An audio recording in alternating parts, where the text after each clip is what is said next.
नमस्कार दोस्तों, मेरे चैनल में आप सभी का हार्दिक स्वागत है। दोस्तों, इस वीडियो में बताएंगे कि स्त्रियों को किस दिन बाल नहीं धोना चाहिए। दोस्तों, स्नान को हम अक्सर एक साधारण रोजमर्रा की गतिविधि मानते हैं। कई लोग इसे सिर्फ एक दिनचर्या का हिस्सा समझते हैं, जिसके कारण वे किसी भी समय स्नान कर लेते हैं या कभी-कभी इसे पूरी तरह छोड़ देते हैं। लेकिन क्या आप जानते हैं कि हमारे पवित्र शास्त्रों के अनुसार स्नान एक अत्यंत महत्वपूर्ण और शुद्धिकारी कर्म माना जाता है। वास्तव में यह हमारे सभी प्राचीन ग्रंथों जैसे कि पुराणों और शास्त्रों में एक विशेष स्थान रखता है। स्नान केवल शरीर की सफाई का माध्यम नहीं है, यह आत्मा, मन और शरीर तीनों को शुद्ध करने का एक आध्यात्मिक कृत्य है। जब तक हमारा शरीर शुद्ध नहीं होता है, तब तक मन और आत्मा भी शुद्ध नहीं हो सकते हैं। और जब तक मन और आत्मा शुद्ध नहीं होते, तब तक कोई भी धार्मिक या सांसारिक कार्य सफल नहीं हो सकता। यही कारण है कि हमारे शास्त्रों में यह कहा गया है कि किसी भी महत्वपूर्ण कार्य की शुरुआत से पहले शरीर को उचित स्नान से शुद्ध करना आवश्यक है। यदि ऐसा नहीं किया जाता है तो उन कार्यों में बाधाएं उत्पन्न हो सकती हैं और वे सफल नहीं हो पाते। शास्त्रों में स्नान के लिए कई महत्वपूर्ण नियम और विधियां बताई गई हैं। यदि हम इन नियमों का पालन करते हैं तो न केवल हम अपने शरीर को शुद्ध करते हैं, बल्कि मानसिक और आध्यात्मिक लाभ भी प्राप्त करते हैं। स्वयं भगवान श्री कृष्ण के स्नान के महत्व और इसे सही तरीके से करने के बारे में बताया है। उन्होंने कहा है कि जो कोई भी शास्त्रों में बताए गए विधि विधान से स्नान करता है, वह सभी पापों से मुक्त हो जाता है और उसे समृद्धि, सुख और शांति प्राप्त होती है।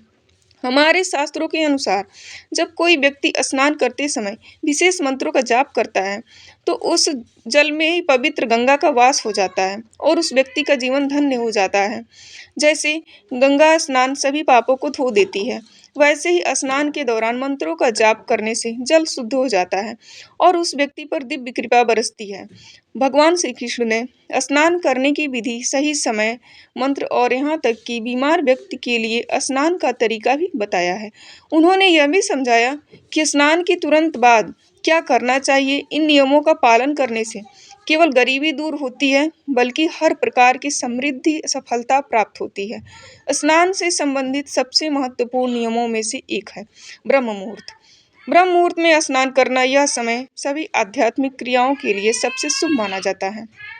ब्रह्म मुहूर्त रात के अंतिम चरण में होता है, जो सूर्योदय से लगभग 1.5 से 2 घंटे पहले होता है। आमतौर पर यह समय सुबह 4 बजे से 5 बजे के बीच का होता है।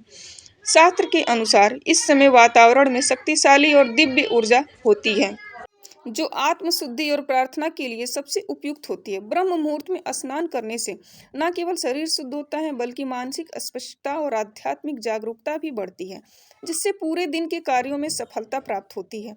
इसके विपरीत सुबह 8 बजे के बाद स्नान करने की अनुशंसा शास्त्रों में नहीं की गई है। तब तक वातावरण में दिव्य ऊर्जा कम हो जाती है, जिससे व्यक्ति में सुस्ती और थकान का अनुभव हो सकता है। उसका दिन निष्क्रियता में व्यतीत हो सकता है। जहाँ तक विवाहित स्त्रियों की बात है, तो विशेष रूप से जो पारंपरिक नियमों का पालन करती है, उनके लिए शास्त्रों में बाल धोने के कुछ विशेष नियम बताए गए हैं। स्त्रियों को अमावस्या, पूर्णिमा और एकादशी जैसे पवित्र दिनों में बाल धोने से बचना चाहिए। यह दिन अत्यंत पवित्र माने जाते हैं और इन दिनों बाल धोने से घर में दुर्भाग्य और अशांति आ सकती है। इसी प्रकार त्योहारों के दिन भी बाल नहीं धोने चाहिए, उससे बचना चाहिए और इसके बजाय एक दिन पहले बाल धो लेना उचित होता है। ज्योतिषी दृष्टिकोण से देखा जाए तो अमावस्या, एकादशी और पूर्णिमा के दिन चंद्रमा अपनी चरम स्थिति या सबसे कमजोर स्थिति में होता है। इन दिनों बाल धोने से विशेष रूप से विवाहित स्त्रियों के लिए पारिवारिक जीवन में विघ्न उत्पन्न हो सकते हैं। सोमवार का दिन विवाहित स्त्रियों के लिए बाल धोने के लिए शुभ माना जाता है, लेकिन यदि कोई उपवास कर रही हो तो बाल धोने से बचना चाहिए। अगर किसी स्त्री का बच्चा सोमवार को जन्मा हो तो उसे इस दिन बाल नहीं धोने चाहिए, क्योंकि यह उसके बच्चे के स्वास्थ्य पर बुरा असर डाल सकता है। मंगलवार को विवाहित स्त्रियों को बाल धोने से बचने की सख्त सलाह दी जाती है, क्योंकि यह दिन आर्थिक परेशानियों और वैवाहिक जीवन में तनाव का कारण बन सकता है। अगर किसी वजह से मंगलवार को बाल धोना जरूरी हो, तो बाल धोने से पहले आंवले का लेप लगाकर इसके नकारात्मक प्रभाव को कम किया जा सकता है। बुधवार को बाल धोना आमतौर पर शुभ माना जाता है, लेकिन जिन स्त्रियों के छोटे भाई होते हैं, उन्हें इस दिन बाल धोने से बचना चाहिए। ऐसा माना जाता है कि बुधवार को बाल धोने से छोटे भाइयों पर संकट आ सकता है।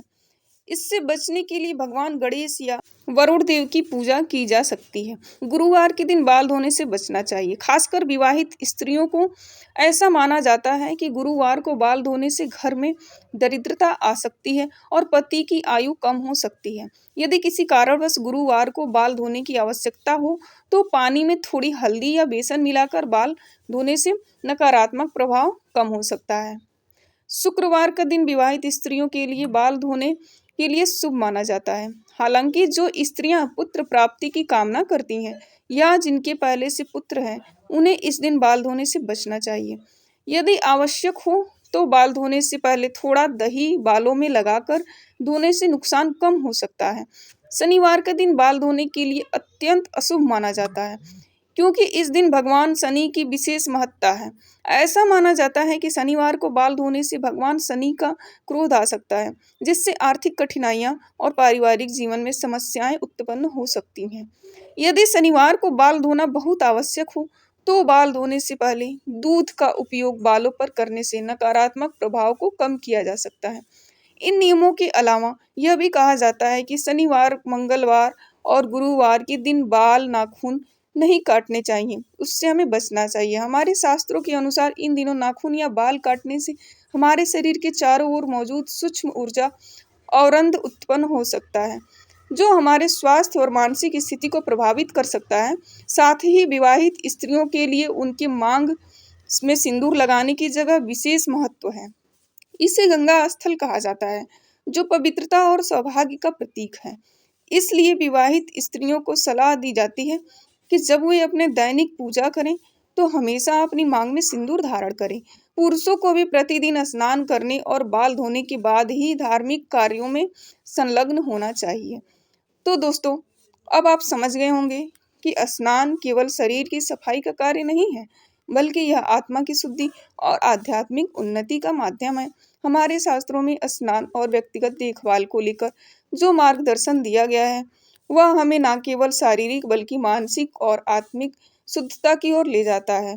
हम आशा करते हैं कि यह जानकारी आपके लिए उपयोगी रही होगी।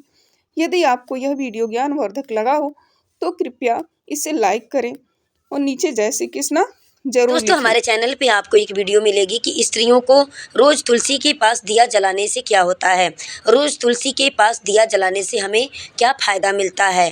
तो उस वीडियो को आप लोग जा कर के ज़रूर फुल वॉच करके सुनिएगा और बड़े ही ज्ञानवर्धक, हिम्मतवर्धक और नरक से जाने से बचाने वाली उस कहानी में आपको शिक्षा मिलेगी। आप लोग ज़रूर सुनिएगा। वीडियो में बने रहने के लिए आप सभी का धन्यवाद।